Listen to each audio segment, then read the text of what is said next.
Symptoms: eye pain, decreased vision. History, for example, hammering metal or sharp object entering globe. Signs: corneal or scleral perforation site, hole in the iris, or an intraocular foreign body. Microcystic, epithelial, edema of the peripheral cornea.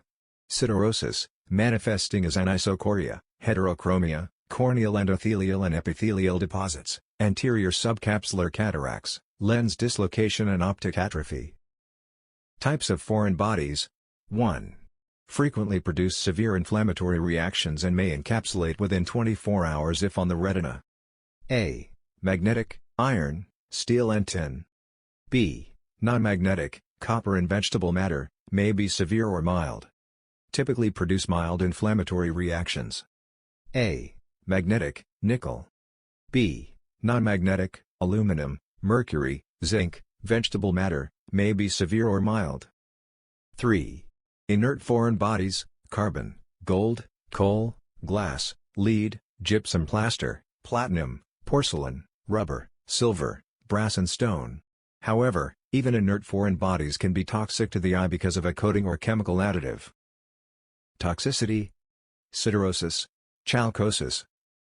Siderosis, ferrous foreign body. Dissociated iron has a predilection for deposition in epithelial tissue, lens, retinal pigment epithelium, causing metabolic toxicity and cellular death. RPE, retinal pigment epithelium, toxicity results in decreased vision, constricted VF, visual field, and rapid, relative afferent pupillary defect.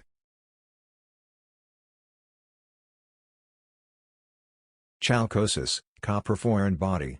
Pure copper IOFBs, intraocular foreign bodies, result in rapid fulminant endophthalmitis. Chalcosis results from foreign body of alloys of copper, brass, bronze, and mirror the ocular signs of Wilson's disease, Kaiser-Fleischer ring, anterior sunflower cataract, yellow retinal plaques.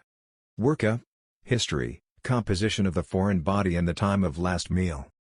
Perform ocular examination, including visual acuity assessment and careful evaluation of whether the globe is intact. Slit lamp examination. Consider gonioscopy of the AC. Obtain a CT scan of the orbits and brain. Gentle B scan of the globe and orbit. Treatment: hospitalization with no food or drink, NPO, until repair. Place a protective rigid shield over the involved eye. Do not patch the eye. Tetanus prophylaxis as needed. Broad-spectrum gram-positive and gram-negative antibiotic coverage. Cycloplegia, for example, atropine 1% BID, for posterior segment foreign bodies. Urgent removal of any acute intraocular foreign body is advisable to reduce the risk of infection. Thank you.